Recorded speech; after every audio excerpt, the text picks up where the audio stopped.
ধূপগুড়ির dumping ground ঘিরে উত্তেজনা, আবর্জনা ফেলায় গাড়ি আটকে বিক্ষোভ স্থানীয় বাসিন্দাদের। ধূপগুড়ি পৌরসভার প্রস্তাবিত ডাম্পিং গ্রাউন্ডকে কেন্দ্র করে এদিন 16 নম্বর ওয়ার্ডের শেষ সীমান্ত এলাকায় তীব্র উত্তেজনা ছড়ায়। শহরের আবর্জনা ফেলার জন্য পৌরসভার গাড়ি সেখানে পৌঁছতেই স্থানীয় বাসিন্দারা গাড়ি আটকে বিক্ষোভ দেখান। বিক্ষোভকারীদের অভিযোগ, বহু বছর আগে ডাম্পিং গ্রাউন্ডের জন্য জমি অধিগ্রহণ করা হলেও এলাকাবাসীর আন্দোলনের জেরে প্রকল্পটি বাস্তবায়িত হয়নি। পরবর্তীতে ওই জমি পরিত্যক্ত অবস্থায় পড়েছিল। তাদের দাবি, সেখানে অন্য কোনো জনকল্যাণমূলক প্রকল্প করার আশ্বাস দেওয়া হলেও ফের আবর্জনা ফেলার উদ্যোগ নেওয়া হয়েছে। স্থানীয়দের মতে এলাকায় প্রায় 500 পরিবার, সামনে রেল স্টেশন, ব্যস্ত রাস্তা এবং 3টি স্কুলের পড়ুয়ারা ওই রাস্তা দিয়ে চলাচল করে। ফলে ডাম্পিং গ্রাউন্ড হলে পরিবেশ দূষণ ও স্বাস্থ্য সমস্যার আশঙ্কা বাড়বে। খবর পেয়ে ঘটনাস্থলে পৌঁছয় ধূপগুড়ি থানার পুলিশ ও প্রশাসনের আধিকারিকরা। প্রশাসনের পক্ষ থেকে এলাকাটি পরিদর্শন করা হয় এবং স্থানীয়দের সঙ্গে আলোচনা করা হয়। তবে বাসিন্দারা স্পষ্ট জানিয়ে দিয়েছেন, কোনো অবস্থাতেই সেখানে ডাম্পিং গ্রাউন্ড তৈরি করতে দেওয়া হবে না। ঘটনাকে কেন্দ্র করে এলাকায় এখনো বিক্ষোভ রয়েছে।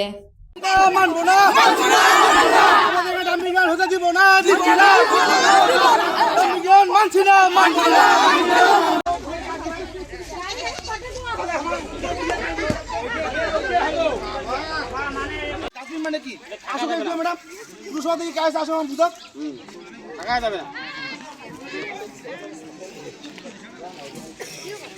এখানে যে আশেপাশে পরিবাররা আছেন ওনারা একটু অবজেকশন দিয়েছেন, তো আমরা লিস্ট ড্র করছি, তারপর ওনাদের সঙ্গে সেপারেটলি আবার বসা।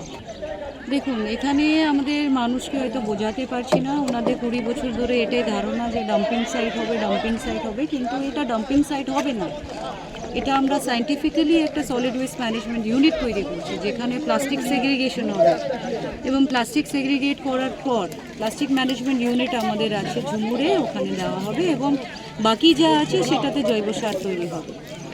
তো এটা হয়তো আমরা মানুষকে ভালো করে বোঝাতে পারছি না, বা 20 বছর ধরে ওনাদের যা ধারণা আছে যে ল্যান্ডফিল হবে বা ডাম্পিং সাইট হবে, সেটা নিয়েও ওনাদের আছে।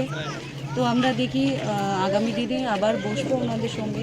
এখানে আমাদের বহরমপুর 16 নম্বর ওয়ার্ড বলে, আমরা আজকে বিগত 22 বছর ধরে আমাদের এই কিন্তু আমাদের পানি জলের কোনো ব্যবস্থা নাই। আজকে আমরা শুনতে পাচ্ছি এখানে এটা ডাম্পিং গ্রাউন্ড করবে, বাজারে যত নোংরা আবর্জনা আছে সেগুলো সব নিয়ে একটা ফেলবে, কিন্তু আমরা এটা কোনোদিন হতে দিব না। আমরা গ্রামবাসী এখানে আসি প্রায় 4 থেকে 500 ঘর এখানে আসি, অথচ এখানে একটা পাকা রাস্তা, এই রাস্তা দিয়ে 2 থেকে 3টা স্কুল পড়ুয়ারা এই রাস্তা দিয়ে যায়, সেটা তো বৃদ্ধাশ্রম স্কুল, ধূপগুড়ি হাই স্কুলের স্টুডেন্ট সব দিক দিয়ে যায়, তো এবং কি গার্লস স্কুলে কিছু স্টুডেন্ট যায়। তো তারপরে আলোচনা করুক, সেগুলো 500 থেকে 700 ঘর হবে, 5 থেকে 700 ঘর হবে। যদি বিশ্বাস না হয় আপনাদের ক্যামেরার মাধ্যমে দেখতে পারবেন, চারদিকে সব ঘর আছে। এই জনবসতির মধ্যে কি করে ডাম্পিং গ্রাউন্ড এখানে হয়? যদি পাশে নদী থাকতো তারপর আমরা মানতাম। পাশে বাড়ি আমাদের, এগুলো নোংরা গন্ধ, জল খাওয়ানো যাবে না। আশেপাশে বাচ্চাগুলো কিরকম করে মানুষ হবে? অনেকগুলো আশেপাশে দেখতে পাচ্ছি 500 বাড়ি হবে। আমাদের এখানে বাচ্চা কাচ্চা নিয়ে আমাদের পরিবেশ থাকি, আমাদের তো একটা সৌন্দর্যের দরকার না। এইখানে নোংরা ফেলালে আমাদের বাচ্চা কাচ্চাগুলো কিভাবে মানুষ হবে? একটা স্কুল হোক বা অঙ্গনারী হোক, 16 বছর ধরে কারখানা হোক, তবে তো ভালো হবে না। আর আমরা একটা পুরসভা থেকে কাজ পাইছি, কাজটা করতেছি, এখন নোংরা ফেলালে তো আমাদের গাছগুলো ঢেকে যাবে না। জলপাইগুড়ি থেকে খাদিমুল ইসলামের report, news Banga time. St. Augustine's Day School, Barakpur. Success for every child.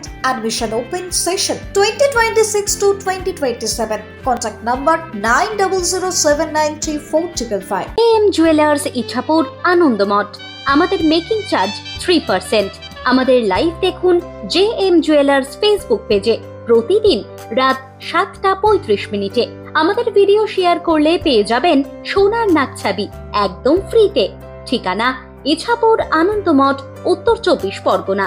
যোগাযোগ 7439131404।